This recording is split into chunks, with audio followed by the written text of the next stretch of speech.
story appears ordinary till you see the core side of it. And what you're looking for is the story behind the news.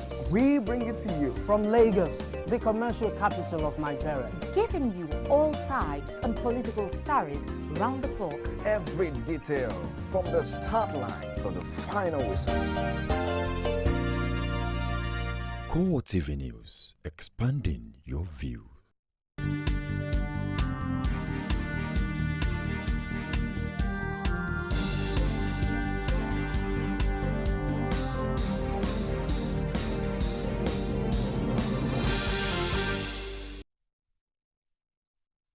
Hello, good evening, and thank you for joining us on CoreTV Primetime News. I am Nifemi Oguntoye. In our major story, judicial workers all over the nation shut down courts as strike action over financial autonomy for the judiciary begins. Also in this program, the inauguration of the People's Democratic Party's presidential campaign team has been put off till Tuesday over the death of the sister of President Goodluck Jonathan. And workers resumed nationwide after New Year holidays express optimism for the prospect of the new year. Outside Nigeria, Australian Prime Minister Tony Abbott pays a surprise visit to Iraq to strengthen bilateral relations.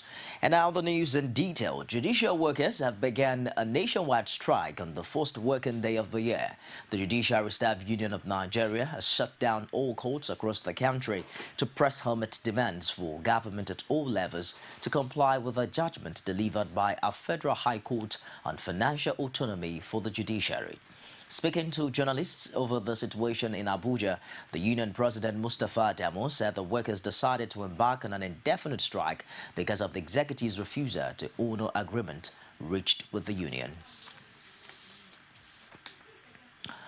Meanwhile, the Judicial Staff Union of Nigeria, JUSN, Edo State, has joined all the states of the Federation in the strike action to ensure that state governments comply with a subsisting court judgment on the financial autonomy of the judiciary. Uyi Ogeraki, Edo State chairman of the union, who spoke to newsmen in Benin City on the action, says it's not targeted at the state government, but to ensure that judiciary autonomy becomes a reality. He also called on Governor Adams Oshomole to have a rethink on the salaries and allowances owed to judicial workers for the month of July 2014, following the 11-day strike they embarked on. CoreTV News present this update on the situation. We'll bring you details of that subsequently. Away from that now, the People's Democratic Party has postponed the inauguration of President Jonathan's campaign team. The inauguration had earlier been slated for Monday until it was deferred to Tuesday. Special advisor to the president on political matters, Professor Rufai Kali, announced the postponement as members of the campaign team and party chiefs were awaiting the arrival of President Jonathan at Legacy House in Maitama, Abuja. He explained that the postponement of the inauguration was as a result of the death of the president's younger sister, Nancy Jonathan Ole. The committee, which has about 200 members, is headed by former PDP chairman Amadu Ali, chairman of the party's board of trustees Tony Anene as the national campaign advisor. The All Progressives Congress has condoled with President Goodluck Jonathan over the death of his 52-year-old sister Nancy Jonathan Ole. The APC, in a statement signed by its National Publicity Secretary Lai Mohammed, urged President Jonathan to take solace in God for the unquantifiable loss, describing the death of a loved one as an unfathomable tragedy. The APC pointed out that the pains of losing a relative would be compounded when the deceased died at an unripe age. The party also says it wishes the immediate family of the deceased God's succor in this hour of darkness. And some associates of the presidential candidate of the All Progressives Congress, Muhammadu Buhari, have launched a campaign strategy to complement that of the party. Buhari Friends Organization Network say its members are resolved to carry out door-to-door campaigns with a view to selling the candidacy of the former head of state across the country. Briefing journalists at the launch in Abuja, the national coordinator Athanasius Okon says the group is adopting a slogan that best suits what Buhari stands for. The group also reiterated its commitment to issue-based campaign by wondering why the federal government is still making Nigerians pay more for fuel at the time global oil prices are full. As it may interest you to know, our organization is not in the mainstream APC presidential campaign organization, but suffice it to say here that ours shall be to play a complementary role, support the very best we can as a formidable support group. As the more we are, the better in terms of spread and reach out, since no one person, group or institution can successfully prosecute the work of soliciting support from the electorate when it comes to presidential election. All hands must be on deck for us to achieve the much needed success. Over the years, our successive governments and rulers have come and gone with no meaningful achievements to enhance a better standard of living amongst the mass poor. We have had failed promises, unemployment, insecurity, corruption, impunity, and brazen abuse of the rule of laws, etc. We believe an average Nigerian is aware of all these highlighted problems, and we would do everything given opportunity to stop the continued existence of the above and many other social crises that bedevil us. Reactions have continued to trail the controversy surrounding the All Progressives Congress presidential candidate Muhammadu Buhari's credentials. The availability of the credentials has become an issue, with the Nigerian army denying and later accepting that it indeed had the credentials. Oluwaseyi Adegoke presents this update on the situation. The question that comes to the mind of many people on the controversy surrounding the APC presidential candidate Muhammadu Buhari's credential is, why is it an issue now? A political analyst, Achike Chude, says it is normal in Nigeria's politics to make issue out of every little perceived shortcoming of any politician. In Nigeria, politics seems to be devoid of issues, and that is why you have all these kind of distractions. Because for as long as these distractions, are going on, you find out that they are not going to discuss issues. In most cases, they do not even really, they are not really grounded. They do not even seem to understand the politics and the issues that should, play out in an election year. If this is coming from the opposition, can make it stick. It doesn't make sense anywhere. This political analyst, Balazaka, and a legal practitioner, Lekwan Labi, shares the same opinion that Nigerians lay too much emphasis on credentials to the detriment of competence. What Nigeria is after, fundamentally, to lead this country is somebody that has the creativity, right, innovation, and the firepower to lead. That simply means credentials are one thing, but ability of somebody to convert credentials, whether academic, military, social, or entrepreneurial credential to lead this country forward is what Nigerians are after. We are not interested, right, in paper competence. We are interested in practical competence as Nigerians today. By virtue of provision of Constitution of Republic of Nigeria and the provision of Electoral Act, anybody aspiring, among other conditions, among other requirements, anybody aspiring to be the president of Nigeria must have minimum requirement of a school certificate. This is not the first time he is contesting. He contested in 2003, he contested in 2011, and he's contesting now. So for them to now raise it now, I believe that they are jittery. That is the reason why we have not developed in Nigeria. We place so much emphasis on paper qualification without any knowledge. They, however, agreed that the matter of his credential is a byproduct of the maturity of the nation's democracy. Inspector General of Nigerian Police, Lyman Abba, says the police would ensure the safety and security of Nigerians before, during and after the 2015 election. The IGP gave the assurance through a press statement issued in Abuja, where he also assured the public of their safety and security as they travel back to their base after the festive season. He noted that the police and other security agencies have been deployed strategically nationwide to ensure adequate security across the country. We'll take a break now and I'll be back with more stories. Don't go away. Happy birthday to you. Happy birthday to you. Happy birthday, dear Professor. My former students. Happy birthday. Every day, life is made better by the moments of surprise we create for others and for ourselves. Be better. Surprise someone this season and make sure to text 11 to 400 to get a surprise from MTN. MTN, everywhere you go.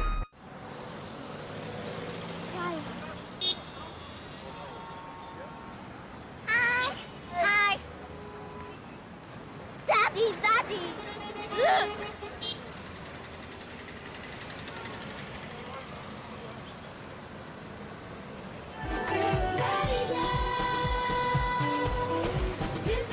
We should know better. Do the right thing. Let's change the way we think. Welcome back. If you just joined us, you're watching CoreTV Primetime News. A quick reminder of our top stories. Judicial workers all over the nation shut down courts as strike action over financial autonomy for the judiciary begins. And the inauguration of the People's Democratic Party's presidential campaign team has been put off to Tuesday over the death of the presidency staff.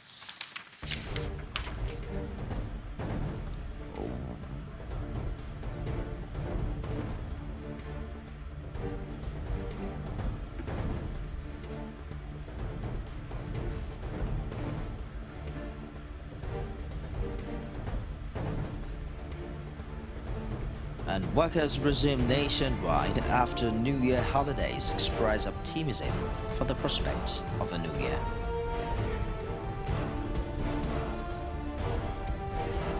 And you can get all of our top stories on any of our social media platforms. On Facebook, it's facebook.com/CoreTV News.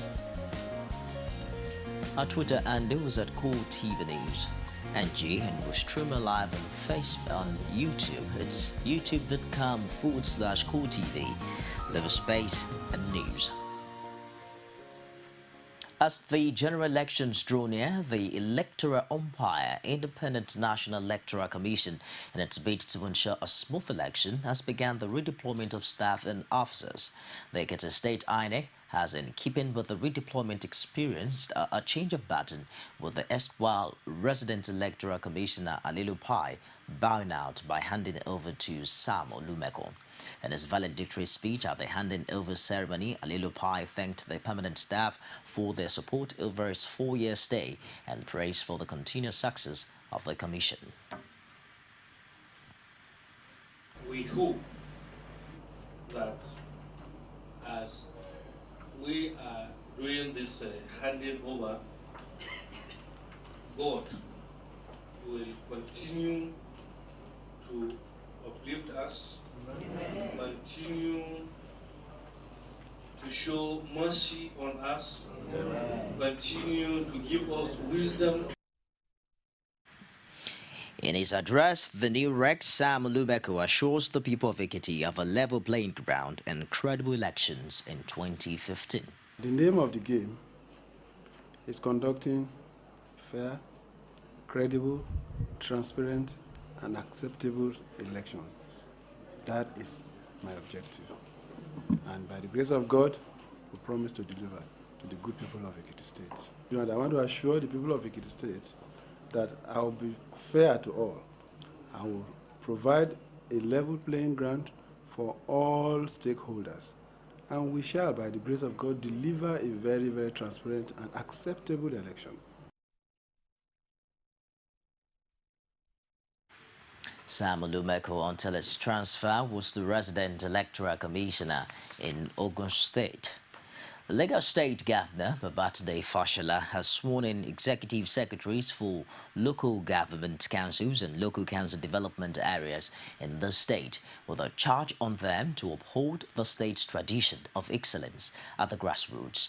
Abiola Oluwole completes the story as presented from our studios. The Adeyemi Bello Auditorium, venue of the swearing-in ceremony, was filled to capacity with families and well-wishers of the new executive secretaries. There was mild drama before the commencement of the swearing-in, as some aggrieved residents from Etiosa local government area of the state protested the alleged imposition of an executive secretary on them by the state government.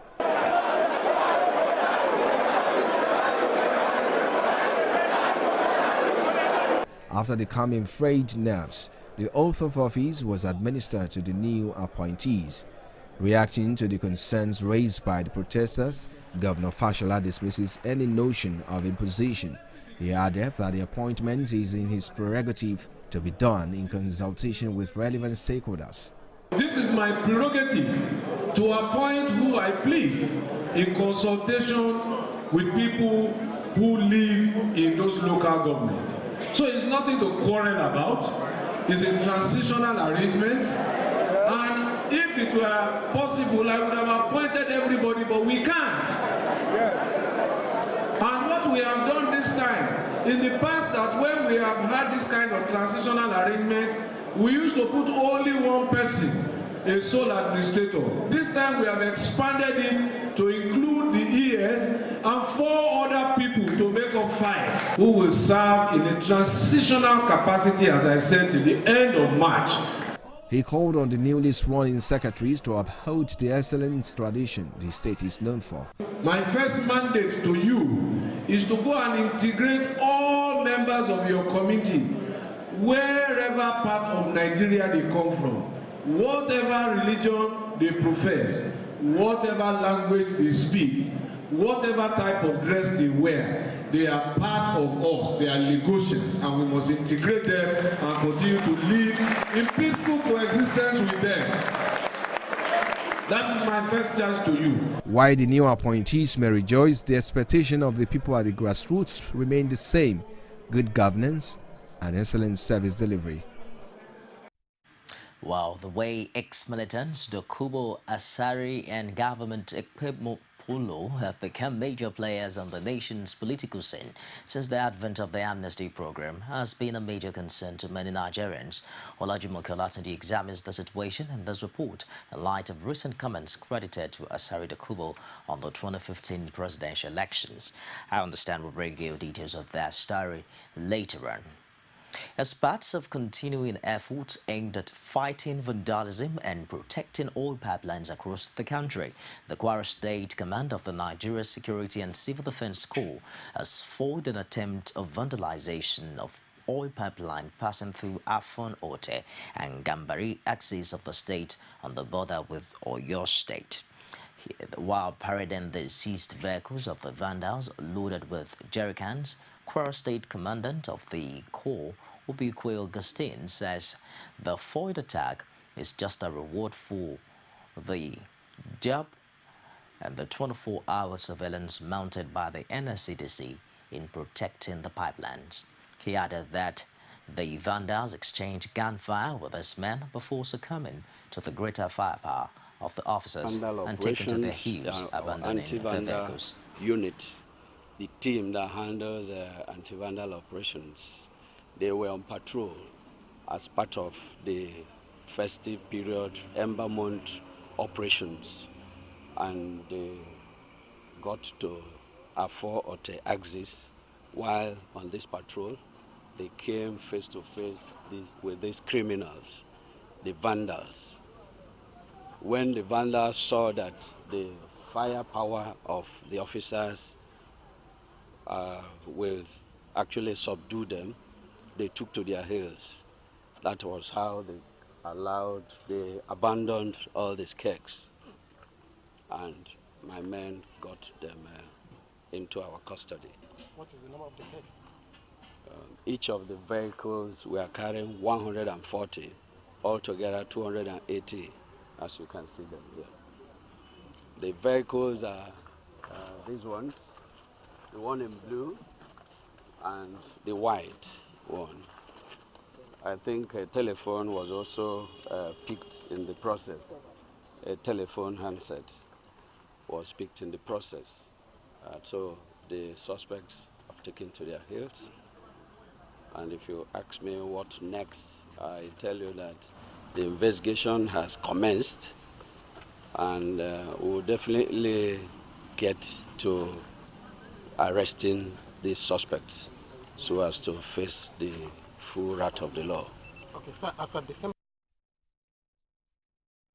The first working day of the new year saw resumption of workers to their various posts of duties after the holidays. Workers returning to their duty post express optimism that 2015 will be a fruitful year, while others preach for better job opportunities with a good working environment in their current post. Omotayo Alo spoke with some civil servants and workers in the private sector on their first working day in the new year and filed in this report. The atmosphere in Lagos tells the story of the commencement of work in both the public and private sectors. The streets were busy with workers who were moving around in a bid to get the job of the day going. Some of them, however, spared some time to share the projection for the new working year. After the long break, as an IT person, I have enough to do. And like this morning, as you can see, business has started. I want the government also to take care of the worker, so that when you take care of them, they will surrender they will do their best to make sure that they are doing the work very well. And we have worked through 2014. And the other thing, we have achieved so many things, and many things are yet to be achieved. We want to get them this year. While some are comfortable with their current jobs, others, however, wish for better working condition, while a third group just wants a new job in the new year. I'll search for new grounds, better grounds, get another better job. Festive period, they should just increase the welfare packages for staff so that rise and those give us, both senior staff and junior staff, a lot of takeaway, yes, because the last 3 years was better than this one. For this businesswoman, Elizabeth James, who is not in any rush to resume at her office, she says the resolve is to make 2015 a better year than 2014. Despite the fact that we do not have facilities much like the lights, especially, Nigerians are still working. Everybody is buying a generator just to work. I think we are good. While the resumption of work has resulted in heavy human and vehicular movement, these workers want a new year bring a remarkable improvement in their economic status. Omotayo Alo, CoreTV News, Lagos. In Ekiti State, workers are also back to work after the Christmas and New Year break. The state government and the returning workers later held an interdenominational Thanksgiving service to welcome the New Year. Rashid was there and filed in this report. As it is the first official working day of the year, workers across institutions in Ekiti State resume for duties. Schools also record huge turnout of returning students as they resume for a new term. Transporters also catch in on the opportunity to record boom as commuters make desperate moves to get to their respective destinations. The transport money is too high for now. Before it was 3,050 naira, now it's 4,050 naira. So they should help us and reduce the money. Among others, the people pray for a very peaceful polls as the 2015 general elections draw nearer. My resolution is, I wish Nigeria long life and to achieve something in this year 2015, and this year 2015 to be our year of success, progress, and so on and so forth. There is no doubt that the country is facing economic hardship. The Ekiti State Commissioner for Finance, Tony Ojo, however, raises a glimmer of hope despite the challenges. I wish Ekiti State all the best within the limits of the economic resources that are available to the state government. That is, to Nigeria as a country, and we are operating within this nation. So ours cannot be different from what is happening in other states. But I know that with the kind of prudence and kind of monetary management that we want to embark upon. Ekiti State, we have the best of opportunities in this new year. As Nigeria battles a dwindling fortune in its economy ahead of forthcoming general elections, there is a general feeling among the people that the nation's economic and political activities will pick up as soon as possible. Rashid, CoreTV News, Ado Ekiti. We'll be back after this time out with business, sports, and stories outside Nigeria. Don't go away.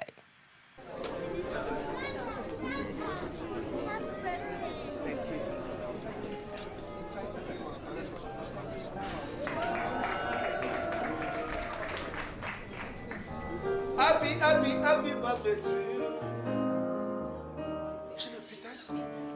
Happy birthday to you. Happy birthday, dear Professor. My former students. Happy birthday. Every day, life is made better by the moments of surprise we create for others and for ourselves. Be better. Surprise someone this season and make sure to text 11 to 400 to get a surprise from MTN. MTN, everywhere you go.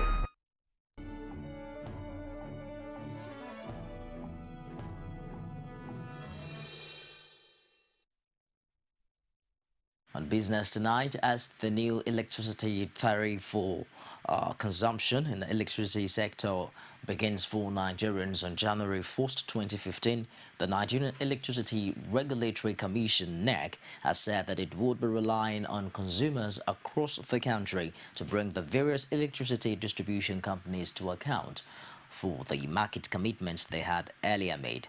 NEC, which recently reviewed the multi-year tariff order framework, taken into cognizance extant market challenges to approve a cost-reflective tariff for the electricity market, stated that without the active participation of electricity consumers in the market, it will be quite difficult for it to nip in the bud extant inefficiencies of the distribution companies as seen in their operations. The chairman of NEC, Sam Amadi, explained recently in an interview that the Commission had upon its approval of the new tariff, which will see an increase in consumers' expenditure for electricity services, insisted on improved service delivery to consumers. While insisting that consumers have a role to play in this regard, Amadi also noted that the possibility of electricity consumers getting tired of demanding for improved services from market participants, especially distribution companies, will not go well for the regulator, who majorly relies on information from them to punish recalcitrant operators. Figures obtained from the Budget Office of the Federation have shown that the federal government spent a total of 471 billion naira to service its domestic and foreign debts in the first half of the 2014 fiscal year. The figure, contained in a budget monitoring and implementation report for the first and second quarters of 2014, was approved by the Minister of Finance, Dr. Ngozi Okonjo-Iweala. It shows that the sum of 299.36 billion naira was utilized to service debts in the first quarter, while the second quarter had 171.6 billion naira, making a total of 471.3 billion naira. A further breakdown of the quarterly figure indicated that for the first quarter, the servicing of domestic debt obligation gulped a huge chunk of the 279.64 billion naira, while the balance of $119.48 billion, about 20.7 billion naira, was used to service external debt. For the second quarter of 2014, the report said, while the sum of 161.8 billion naira was spent to maintain domestic debts, external debt servicing gulped 58.7 million dollars, that's 9.8 billion naira. Nigeria's overall public debt stock, according to Okonjo-Iweala, stood at $69.6 billion, or about 13% gross domestic product, made up of external debt of $9.5 billion and domestic debt of $60.1 billion. Details of the debt status of the country showed that the external debts of both the federal and state governments then amounted to $9.52 billion, or about 1.48 trillion naira. Let's now join Sabena Izoko for the stock market report. CoreTV News Stock Market Report is brought to you by MTN. MTN, everywhere you go. Hello there and welcome to the Stock Market Report segment with me, Sabena Izuku. The equities market on the floor of the Nigerian Stock Exchange reopened after the New Year's holiday on a downward note as the Nigerian All Shares Index depreciated by 2.14% to close at 33,943.29 basis points. The market capitalization decreased to close at 11.23 trillion naira. A total of 299.4 million units of shares valued at 5.4 billion naira were exchanged in 3,803 deals. Total of the gainers charged by 6 naira 50 kobo to close at 149 naira per shares, followed by Owando, Stanbic, Unilever, and West African Production Company. On the flip side, Seplat all topped the charge by 19 naira 51 kobo to close at 351 naira 50 kobo per shares, followed by Nestle, Dangote Cement, Julius Berger, and Guinness. On the trader side, Echo Transnational Incorporation topped the traders' chart, followed by Guarantee Trust Bank, Zenith Bank, Transcorp, and United Bank for Africa. Just before we wrap up the stock market report, here's the currency trade for today.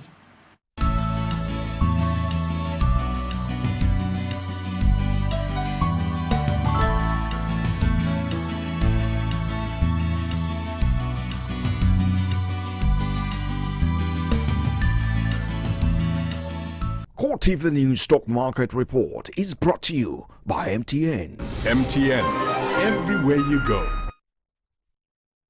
Outside Nigeria now, Australian Prime Minister Tony Abbott has reaffirmed Australia's commitment to the military campaign against Islamic State IS during a surprise visit to Iraq on Monday. He met his Iraqi counterpart Haider al-Abadi in Baghdad as part of his first visit to the country. Australia is part of a US-led coalition targeting IS in the country. IS controls a broad swath of territory spanning a borderless stretch of Syria and Iraq. Australia has now deployed around 200 special forces advisors and aircraft, including 6 Fa-18 Super Hornets, along with support personnel. IS militants overrun large areas in Iraq following a lightning advance in June last year that led to international military action. Abbott also addressed Australian Defence Force ADF personnel at a lunch and announced about $5 million increase in humanitarian assistance to Iraq to $22 million since June last year, according to the Sydney Morning Herald. Before we go tonight, a look at some other major stories. We brought you to the report that judicial workers all over the nation have shut down courts as strike action over financial autonomy for the judiciary began. We also reported that the inauguration of the People's Democratic Party's presidential campaign team has been put off to Tuesday over the death of the president's sister.